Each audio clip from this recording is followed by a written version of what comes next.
Assalamualaikum warahmatullahi wabarakatuh. Bismillahirrahmanirrahim. Alhamdulillahilladzi ja'alana syahra Ramadan unzila fihil Qur'an hudal linnasi wa bayyinatin minal huda wal furqan. Asyhadu an la ilaha illallah wahdahu la syarikalah wa asyhadu anna sayyidana Muhammadan abduhu wa rasuluh la nabiyya wa la rasula ba'dah. Puji syukur kita haturkan kepada Rabbul Alamin yang mentakdirkan alam raya menjadi seimbang, yang menjadikan indah untuk dipandang. Kita merasa disanjung dengan hadirnya bulan yang istimewa, yaitu bulan suci Ramadan. Oleh karena itu bersyukur dengan mengucapkan Alhamdulillahirabbil alamin. Amat sangat diharuskan, karena dengan kita bersyukur Allah akan berikan tambahan nilai kebaikan kehidupan kita, baik sebagai manusia individu atau masyarakat, yang tentunya kita berharap dengan bersyukur ini semakin makmur dalam kehidupan kita pribadi, makmur dalam sosial kita, dan makmur dalam kehidupan di akhiratnya nanti. Amin ya Rabbal Alamin. Salawat, salam semoga tetap tercurah kepada Rasul kita, panutan kita, Nabi Yuna Muhammad sallallahu alaihi wasallam, yang senantiasa kita berupaya untuk ikut mencintai beliau, berharap pula mudah-mudahan Rasul pun mencintai kita. Melalui kita Ihya'us Sunnah, menghidup-hidupkan sunnah Nabi, pada akhirnya berharap mudah-mudahan kita patut untuk mendapatkan syafaatul udma di yaumil qiyamah nanti. Amin ya Rabbal Alamin. Ibu bapak hadirin hadirat pemirsa dimanapun berada, rahimakumullah. Di momentum Ramadan yang mendekati akhir, yang sering disebut dengan 10 hari terakhir, ada keistimewaan yang Allah berikan kepada kita. Momentum ini yang oleh Rasul kita Nabi Muhammad SAW kerap kali dijadikan momentum untuk fastabiqul khairat. Maka itu diantaranya Rasul kita Nabi Muhammad SAW amat menganjurkan kepada diri, keluarga, dan para pengikutnya, raih kemuliaan di bulan suci Ramadan dengan melakukan kebaikan-kebaikan, utamanya selain puasa, mengejar malam Lailatul Qadar. Oleh karena itu pemirsa dimanapun berada, pada kesempatan ini kita akan mencoba untuk melihat indahnya Lailatul Qadar. Udah sering kita mendengar istilah dua kata ini, Lailah dan Al-Qadar. Lailah itu adalah malam, Al-Qadar ada yang menerjemahkan ketentuan, kepastian, atau kemuliaan. Maka dari sini kita bisa melihat dua gabungan kata ini. Kalau Lailatul Qadar berarti malam ketentuan, malam kemuliaan, atau malam kepastian takdir kita di hadapan Allah Subhanahu wa Ta'ala. Dari sana kita akan melihat betapa kita ini oleh Allah sangat dimuliakan. Memang secara kuantitas umur kita kalah kita dibanding orang-orang terdahulu. Nabi-nabi dan para umat-umat terdahulu bisa ratusan. Bahkan Nabi Nuh yang tegas Allah jelaskan umur beliau adalah 950 tahun. Maka kalau kita kompetisi dari sisi ini, jelas kita kalah, karena kita ngikuti Rasul, umur kita kisaran hanya 60-70. Maka dengan demikian Allah Maha Tahu dan Maha Adil memberikan keistimewaan satu momentum yang tidak diberikan kepada yang lainnya dari umat-umat terdahulu, kecuali umat Nabi Muhammad sallallahu alaihi wasallam. Itulah Lailatul Qadar. Indahnya Lailatul Qadar bisa kita lihat, pertama tentu kita melihat dari dasar yang paling otentik di surat Al-Qadar itu sendiri. A'udzubillahi minasyaitonirrajim. Bismillahirrahmanirrahim. Inna anzalnahu fi lailatul qadar. Sesungguhnya kami, Allah yang dimaksud di situ, telah menurunkan Al-Qur'an fi lailatul qadar, pada malam Lailatul Qadar. Pada kesempatan yang kita lihat saat ini, memang Al-Quran tidak turun saat ini, tetapi di era Rasul Shallallahu Alaihi Wasallam. Pertanda berarti kala itu Rasul Shallallahu Alaihi Wasallam saat awal mendapatkan wahyu, yang beliau berada di Gharun Hira, di Gua Hira itu adalah momentum awal di mana saat itu bersamaan dengan turunnya Lailatul Qadar. Maka dari sana hampir 100% para ulama jumhur mengatakan itulah momentum awal turunnya Lailatul Qadar. Maka dengan begitu istimewa sekali baginda kita karena mendapati bersamaan malam itu beliau dengan turunnya Lailatul Qadar.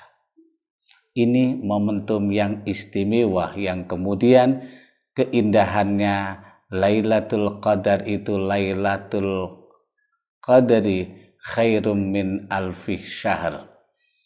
Momentum malam yang hari itu, malam itu adalah lebih baik daripada 1000 bulan. Jadi ini sebuah kalkulasi kehidupan. Kalau kita ukur dalam ukuran kita yang 1 tahunnya itu 12 bulan, berarti kalau ini kita pakai standar 1000-nya saja, maka dibagi 12 ada kurang lebih 83 tahun. Nah, ini menjadi salah satu motivasi bagi kita, setidaknya kita berfastabiqul khairat dengan umat-umat terdahulu, tidak terlampau jauh.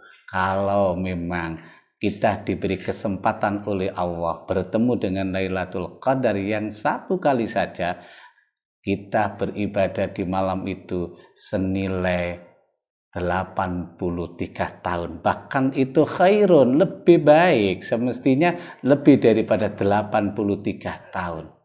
Itu kalau sekali. Andai kita 2 kali sudah 166 tahun.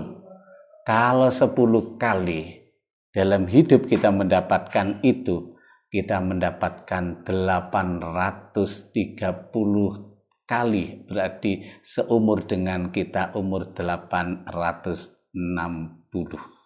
Hampir mendekati umur Nabi Nuh alaihissalatu wassalam. Bila kita memang betul-betul mendapati ibadah di saat bersamaan turunnya Lailatul Qadar. Itu indahnya Lailatul Qadar yang pertama.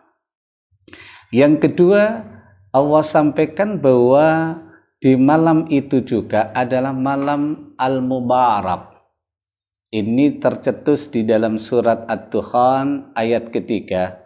A'udzubillahi minasyaitonirrajim. Inna anzalnahu fi lailatin mubarakah. Jadi saat Al-Quran diturunkan, berarti di momentum itu adalah momentum yang mubarak.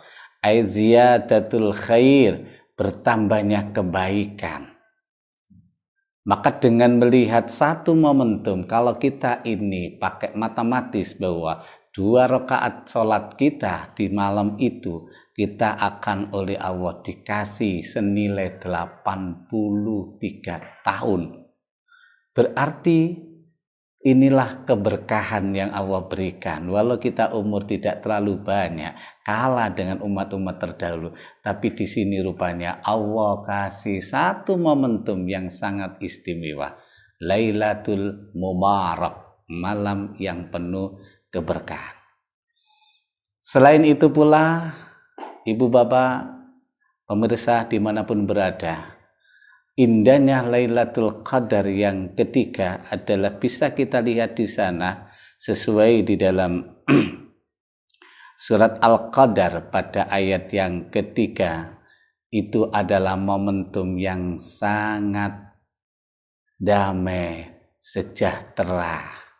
Karena hari itu hari di mana malam yang Allah berikan kesejahteraan saat bersamaan dengan turunnya para malaikat.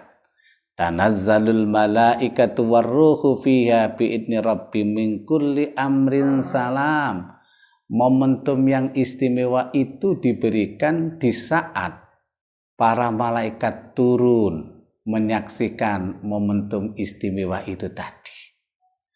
Nah, oleh karena itu bila ada para ulama, tokoh-tokoh agama kita, para wali mendapati momentum itu betapa enak, tenang, damai dia. Iya, karena memang saat itu tanazzalul malaikatu warruhu fiha.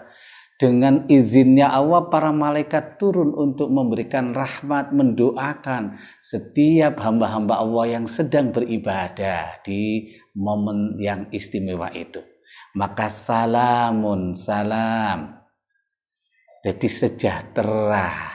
Maka itulah yang kemudian para ulama kita memberikan satu penjelasan, indikasi-indikasi orang-orang yang mendapatkan Lailatul Qadar itu adalah orang yang hari itu dan seterusnya dirinya menjadi hidupnya damai, tentram, sejahtera karena dia mendapati kedamaian dari saat dimana diturunkannya Lailatul Qadar bersamaan turunnya para malaikat itu.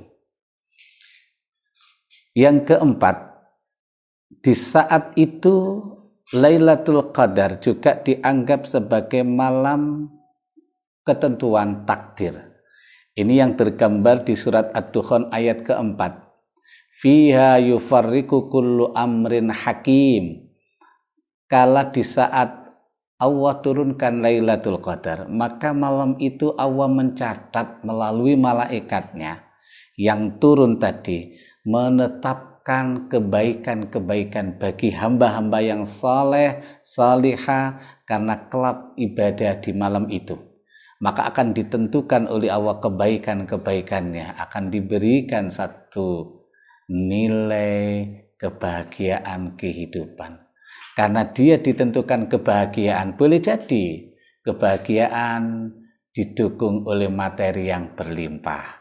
Atau boleh jadi kebahagiaan karena adanya kenaikan jabatan, posisi yang semakin strategis, atau boleh jadi ilmu yang semakin bertambah luas, jamaah santri murid yang begitu banyak, rata-rata sukses. Maka kedamaian ini yang kadang-kadang diindikasikan oleh para ulama-ulama kita, adanya keberkahan kehidupan bagi seseorang yang mendapatkan Lailatul Qadar. Hanya saja memang sebagian besar di antara kita kadang-kadang mungkin keawaman kita hanya menilai ia mendapatkan Lailatul Qadar seolah hanya kaitannya materi. Nek duwike tambahke, pangkate naik, baru itu dianggap dia dapat Lailatul Qadar.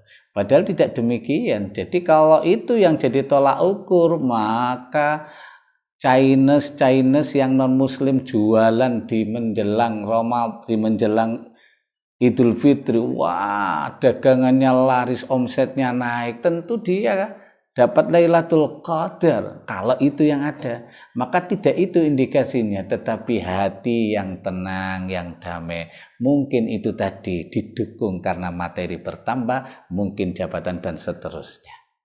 Ibu bapak pemirsa dimanapun berada, oleh karena ini adalah momentum yang awalnya terjadi di era Rasul kita Nabi Muhammad SAW, tentu bukan hanya Lailatul Qadar yang saat diturunkan bersama dengan Al-Quran, tetapi tiap tahun Allah akan turunkan itu Dan inilah yang menjadi isyarat yang oleh Rasul kita Nabi Muhammad SAW senantiasa menganjurkan kepada diri, keluarga, dan masyarakat pengikut beliau.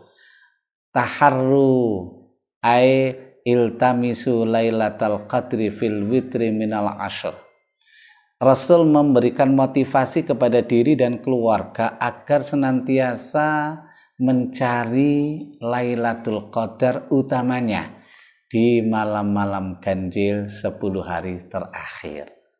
Ada hadis lain yang mengatakan kalau sudah momentum 10 hari terakhir itu Rasul kita mengencangkan ikat pinggangnya sebagai simbol bahwa Rasul kita Nabi Muhammad SAW begitu semangatnya. Sampai suatu malam Aisyah radhiyallahu anha sebagai seorang istri tentu ketika tidur bersama tiba-tiba tidak ditemukan sang suami. Dicarilah kemana suamiku, yaitu Rasul itu. Tidak didapati di dalam kamar itu, maka Aisyah keluar karena rumah Rasul di Madinah itu berdekatan dengan Masjid Nabawi. Ternyata oleh Aisyah didapati Rasul sedang qiyamul lail di masjid itu. Dan betapa Aisyah radhiyallahu anha menangis tatkala ketika menjumpai kaki Rasul itu bengkak karena terlalu lama beliau berdiri dan sujud di hadapan Allah Subhanahu wa taala. Dalam tangisan Sayyidatuna Aisyah radhiyallahu anha itu beliau kemudian menyampaikan, "Ya Rasulullah, qad ghafarta laka ma taqaddama min dambika wa ma ta'akhkhara." Bukankah engkau Rasul telah diampuni oleh Allah dosa-dosa yang lampau dan dosa yang akan datang. Bahkan riwayat yang lain dikatakan bahwa Rasul kita Nabi Muhammad SAW mendapatkan fasilitas istimewa masuk surga yang pertama dan surga yang istimewa. Itu pada diri Rasul. Tetapi kenapa Rasul kita Nabi Muhammad SAW masih begitu semangatnya?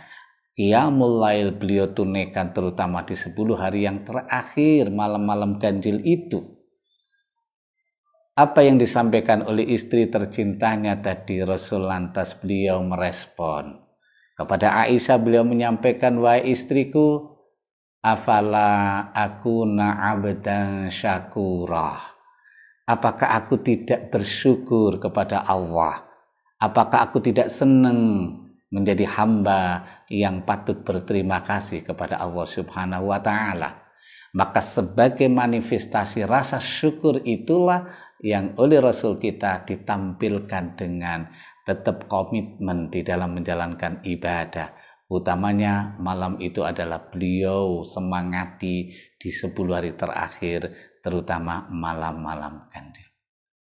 Sisi lain yang kita lihat sebagai sosok yang senang menjadi hamba yang bersyukur, ini menjadi salah satu uswatun hasanah. Rasul kita bukan hanya pribadi yang akan dilihatnya, tetapi bagaimana ke depan masyarakat, pengikut, pencinta beliau mendapati Rasulnya begitu sangat istiqamah dalam ibadah dan khusyuk di dalam pendekatan kepada Rabb-Nya. Maka dengan begitu tidak ada alasan bagi umatnya untuk membuat semacam alasan-alasan yang mencela Nabi karena Nabi tidak semangat. Tidak, karena Rasul yang sudah dinyatakan masuk surga itu saja masih semangat. Bagaimana kita? Inilah momentum bagi kita memasuki di 10 hari terakhir bulan Ramadan ini. Maka pertama kali kita semangati diri, mengajak keluarga, masyarakat sekitarnya agar kita bisa meraih indahnya Lailatul Qadar. Mudah-mudahan spirit yang bisa kita fahami bersama melalui melihat indahnya Lailatul Qadar, tentu yang pertama, Yang Maha Kuasa mudah-mudahan tetap memberikan kekuatan zahir dan batin kepada kita semua, kepada keluarga, untuk mensemangati mengejar indahnya Lailatul Qadar. Dan berharap pula mudah-mudahan kita oleh Allah diberikan kemauan dan kemampuan untuk merampungkan sampai berakhirnya di bulan suci Ramadan tahun ini. Kiranya ini yang bisa kita sampaikan pada kesempatan ini. Mudah-mudahan senantiasa dibarengi hidayah oleh Allah Subhanahu wa Ta'ala, menjadi ilmu yang bermanfaat dan amal ibadah yang diterima oleh Allah Subhanahu wa Ta'ala. Marilah kita bermohon kepada Allah Subhanahu wa Ta'ala, mudah-mudahan seluruhnya ini diberikan hidayah yang sangat indah untuk kita semuanya. Allahumma salli wa sallim wa barik ala sayyidina Muhammad walhamdulillahi rabbil alamin. Allahumma ighfir lana ma qaddamna wa ma akharna wa ma a'lanna wa ma asrarna wa ma anta a'lamu minna ya Allah, bila haula wa la quwwata illa billahil aliyyil azim. Atina ma ataita min ibadika salihin, ij'alna wa usratana wa ahlina wa talamidana ya Allah min ahlil ilmi wa ahlil khair wa ahlil Quran wa ahlil jamaah wal istiqamah, wa taqabbal minna ya Allah salatana wa siyamana wa qiyamana wa ruku'ana wa sujudana wa tamjidana wa tadarru'ana wa tilawatana al-Quran wa sairi a'malina wa tammim taqsirana ya ilahana ilahal alamin wa ya khairan nasirin. Rabbana atina fid dunya hasanah wa fil akhirati hasanah wa qina adzabannar walhamdulillahi rabbil alamin. Demikian Ibu Bapak pemirsa dimanapun berada, kurang lebihnya mohon maaf. Wallahu muwaffiq ila aqwamit thoriq. Assalamualaikum warahmatullahi wabarakatuh.